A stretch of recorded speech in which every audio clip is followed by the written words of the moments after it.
Hello everyone, and thanks for joining me on another episode of Ancient Mystery. Very exciting episode today. We're going to look at the links between Heliopolis and Rome. Heliopolis was the Vatican city of ancient Egypt. Its priests were so powerful they even controlled Egyptian kings in some periods of their past. Let's take a look at this.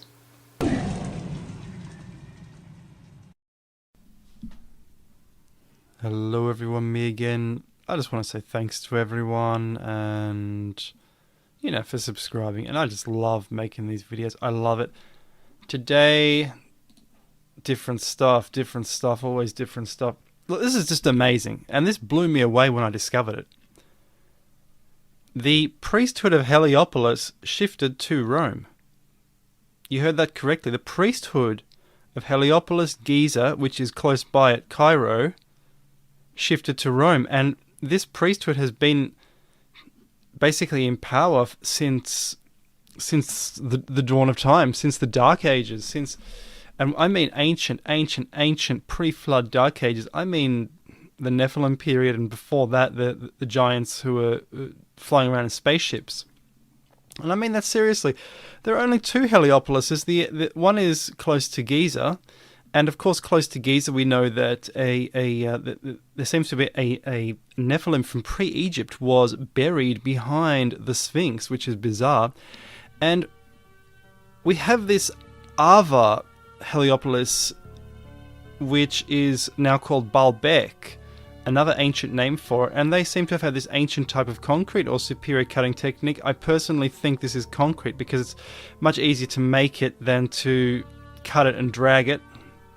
I'm not sure what's really going on there. And of course the giant doorway suggests Nephilim. So we have the Nephilim at somewhere close to Heliopolis which is Giza, the huge coffin, and also we have this giant doorway here. And I reckon these are, 50 to 100,000 years old. They're from the past civilization. People talk about the past civilization as being, say, 5,000, 10,000. No. It's way more than that, way before that. And this was the Temple of Heliopolis. It was a wonder of the world, and it was known for these obelisks. And of course Rome is full of those obelisks as well. And as for Giza is really interesting.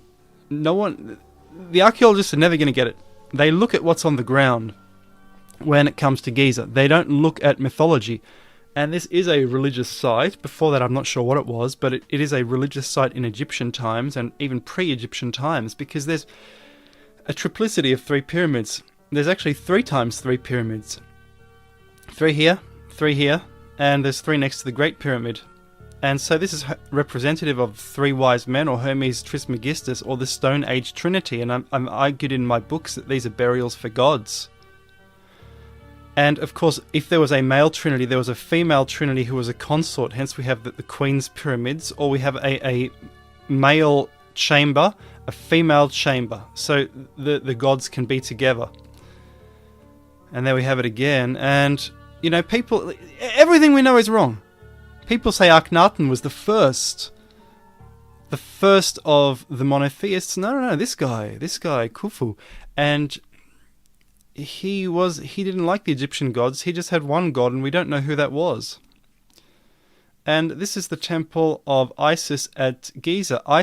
The goddess Isis was worshipped at Giza, and it seems that Isis was the newer name for the Triple Trinity, the female aspect of the Triple Trinity. There was a male aspect and a female aspect. And in Rome, do you know Rome has 13 obelisks, and more than half of those are from Heliopolis. And I'm arguing Rome shifted, the priests shifted from Heliopolis to Rome. The cult shifted away from Egypt and basically conquered Rome. And we all know that Jesus had lots of women around him. We know these things. And there were 2 Egypts. This is what complicates the history of Egypt. For much of their history, they were 2 different countries. This was the south, Upper Egypt. This was the north, Lower Egypt. And I'm going to compare what's going on. This cardinal, I believe he's from Chicago, appears to be wearing the crown of Lower Egypt. And it just goes on and on. This is a historic pope, and he appears to be wearing something like the crown of Upper Egypt. Again, this crown here appears to be a composite of the two crowns, an archbishop.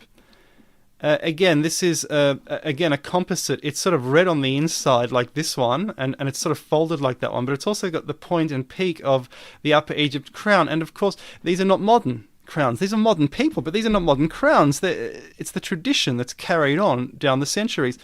And Osiris was the green man from the south of Egypt, and he's wearing the crown of Upper Egypt, the south, the hill country, and so he was basically the dead king resurrecting. And the one in the north, he was called Buddha or Ptah. I've argued that this is Buddha, and Buddha is the other type of green man. And some people say in the comments, no, Gautama Buddha, born 300 BC, what are you talking about? No, reincarnated. Buddha reincarnates. That's what the tradition is. So it's actually a very, very old god, very ancient. And the three wise men, another trinity, who were present at Jesus's birth. And what they don't tell you is that in the Stone Age, the Trinity, there were male and female aspects to all trinities. They would have had consorts, but the female, of course, as we know, has been taken out of the Bible, and that's what many authors say. Yet the female trinity was present at Jesus' death, and this pops up in so many old pictures from Europe. It's unbelievable. I couldn't believe what I was seeing when I went to this church in Germany, and I'm going to have to make a video about this. This is from Zorst, Church of St. Mary's. Look, in the Middle Ages, today people who are religious, they say, thank you, Jesus, thank you, Jesus. But in the Middle Ages, it was different. It was thank you, Mary. You see, Jesus was sort of like a Balder type figure. He was stabbed by Longinus. He's the resurrection god. But Mary was the one they turned to. And here we have Mary being crowned the Queen of Heaven. And before it was Mary, it was actually Isis who was crowned the Queen of Heaven. Do you see these solar rays around her? She is a kind of solar goddess. In this church retains so many pagan elements. It's just unbelievable. I have to show you a video of this church. It's crazy. And who is this figure? This is basically God crowning her. But it's so hard to see because he's not wearing a crown at all. So it's so weird, this church. And here we have Jesus' crucifixion. And you have to ask, who are these ladies? There are three ladies here. And I'm sorry, but they're not the three Marys, because the three Marys are standing down here and they're looking down on the crucifixion. And this is Longinus stabbing Jesus. And basically, this is the triple Isis, the triple deity. And when I saw this, I thought, okay, that's Mary. Yeah, that's Mary. But you look closely. It's a Roman statue from the 2nd century. It's Isis. And Mary basically absorbed many of the qualities of Isis, who was a goddess worshipped all around Europe. And it turns out Isis was worshipped all over the Roman Empire. There was a statue of Isis in Athens under the name Naph. And according to Plutarch, it was written underneath, I am all that has been, shall be, and my robe has no mortal uncovered. In other words, the Virgin Queen, and that is very familiar. And this is Isis here, holding a snake, and the reason for that is Isis was under World Tree at the center of the world, the center of creation. And so was the snake of Eden. This is where the World Tree was. It was on a mountain. This is a different type of Isis with the water. You might have noticed in a previous picture, the water, the jug. And now this is an Egyptian version of that with the World Tree. So Isis is at the center of the world. And we do know that Giza, the geographical center of Egypt, they saw this as the center of the world. And again, that's Isis. Okay. The mother of the baby god, and the triple aspect of the goddess at the center of the world with the world tree is exemplified in Germanic mythology as the Norns, the weavers of man's fate, in Greece as well, and this is in Rome. It looks like they've shifted all the obelisks from Heliopolis to Rome, which is bizarre. Now, Heliopolis was the city of the sun. Children of the sun in the Americas were known as basically the ancient Viracocha, and they were the giants, and they ruled certain lands, and it looks like their lands became religious centers in later times for us. We are people who absorbed their world. We've taken over their world. And what were they? They were, in a way, ancient aliens, because they may have had very high technology, but they were Homo sapiens. They were just a gigantic form of us. And I'm not making any of this up. This is all in the Bible. This is ancient history, okay? This is all ancient history, and it's verified by fossils that some people refuse to acknowledge exist, which is interesting. This is, I believe, from Pompeii, a fresco, and it's showing a temple of Isis. The Isis goddess cult took over the Roman Empire, and it was in Rome. This is an Isis temple in Pompeii. I believe Mozart visited this, and he was inspired to create the magic flute after visiting that.